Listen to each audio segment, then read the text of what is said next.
Hello दोस्तों। तो जैसे आपने एपिसोड 4 में देखा था कि डीजे शुभ को खो नहीं पाता है, मतलब वो ऐसे फाउंड करता है। तो स्टोरी अब आगे बढ़ती है। एपिसोड 5 के शुरुआत में हम देखते हैं कि शुभ को पुलिस पकड़ कर ले जा रही होती है।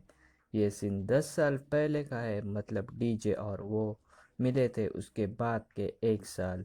हम देखते हैं शुभ जेल में कुछ लड़कों को मैथोलॉजी से जुड़ी बातें बता रहा होता है, और हम ये भी देखते हैं कि जेल की दीवारों पर वो राक्षसों की चित्रें बनाता है। आगे हम देखते हैं कि एक लड़का ब्लेड से अपने हाथ पर कट मारता है और वो खून शुभ के पैर पर लगा देता है। सीन अब प्रेजेंट में शिफ्ट होता है और हम देखते हैं कि नैना न्यूज़ देख रही होती है। न्यूज़ में दिखा रहे होते हैं कि लेक के पास एक लाश मिली है। इसे देखकर नैना को लगता है कि ये लाश निखिल की है। तभी वहाँ नुसरत आ जाती है। नैना नुसरत से पूछती है क्या वो डेड बॉडी निखिल की है। नुसरत बताती है कि वो डेड बॉडी निखिल की नहीं है, लेकिन निखिल जिंदा है।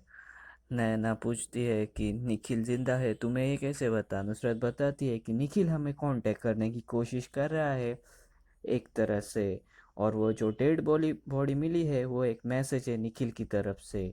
आगे वो बताती है कि शायद वो खून निखिल ने किया है, ऐसा डीजे सर को लग रहा है।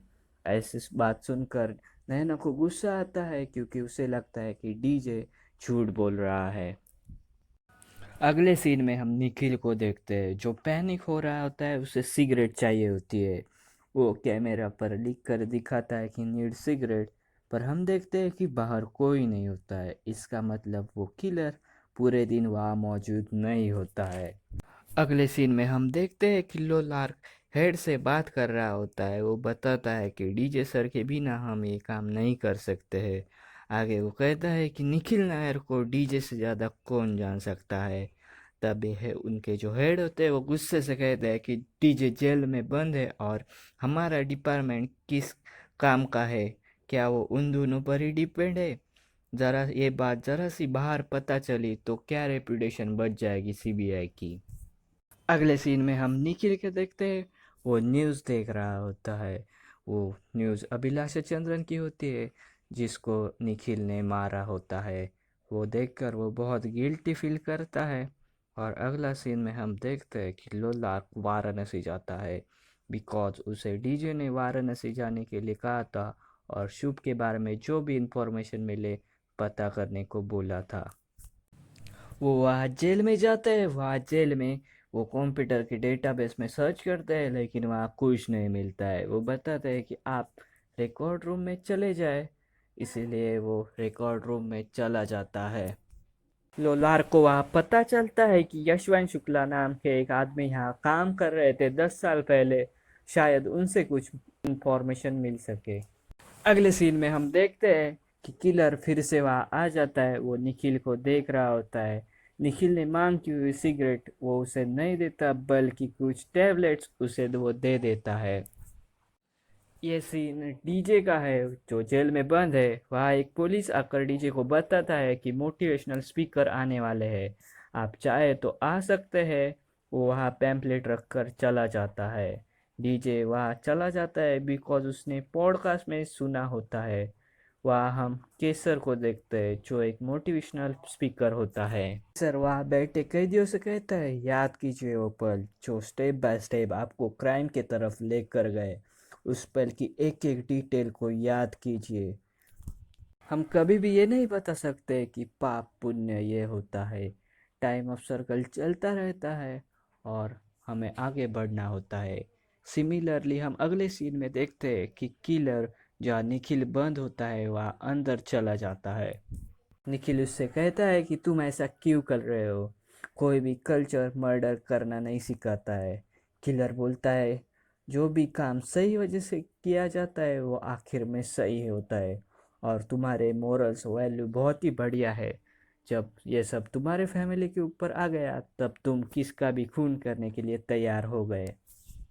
अगले सीन में हम सीबीआई के हेड को देखते हैं। वो नुसरत को बताते हैं कि ऑफिशियली अब तुम टीम को लीड करोगी और डीजे तुम्हें जेल से मदद करेगा।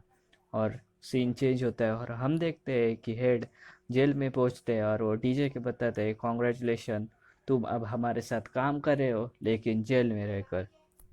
डीजे से आगे वो कहते हैं कि तुम्हारे टीम में लोलार रसूल, नैना और एक नया कैंडिडेट है जिसका नाम है समर्थ आहूजा। लोलार्क यशवंत जी के यहाँ पहुंचता है बिकॉज उसे रिकॉर्ड रूम से पता चलता है कि शुभ जिस दौरान जेल में था उसी दौरान यशवंत जी इंचार्ज थे जेल के। वो बताता है कि शुभ बहुत ही अजीब लड़का था, अपने बाप को जहर देकर मारा था। वो आगे बताते हैं 18 साल का इतना वो लगता तो नहीं था, बहुत ही छोटा लगता था, लेकिन शास्त्रों की बातें बहुत करता था। हफ्ते भर तक मौन रहता था, कभी कभी जेल के दीवारों पर भी अजीब अजीब चित्र बनाता था। लेकिन एक दिन आग लगकर 4 लोग मर गए, जहाँ शुभ भी था उनमें शामिल। वो आगे बताते हैं कि तुम टेलीविजन रिकॉर्ड रूम चले जाओ, शायद वहाँ कुछ मिल जाए। अगले सीन में हम देखते हैं डीजे फिर से केस के ऊपर काम करना शुरू करता है। समर्थ उससे बोलता है सर मैंने आपके सारे केस स्टडी किए हैं। डीजे आगे कहता है निखिल के किडनैप के बाद सीसीटीवी फुटेज चेक करो, आसपास के बिल्डिंग, रेलवे स्टेशन, जहाँ भी। रसूल बताता है सब कुछ चेक किया लेकिन कुछ भी लीड नहीं मिल रही है। डीजे आगे बताता है किलर नॉर्मली 2 टाइप के होते हैं, एक होते हैं ऑर्गेनाइज और दूसरे होते हैं डिसऑर्गेनाइज। ऑर्गेनाइज मतलब जो पूरे काम, ऑर्गेनाइज मतलब पूरे प्लानिंग के साथ करते हैं, और ये जो किलर है वो दोनों टाइप का है।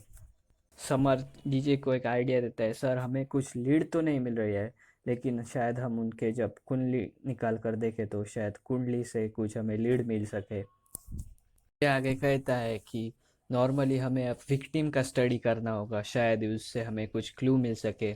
आगे वो नुसरत से कहता है कि तुम नैना के घर के बाहर पुलिस लगा दो, क्योंकि किलर नैना और उसके फैमिली को इमोशनल कर कर निखिल का यूज़ कर रहा है।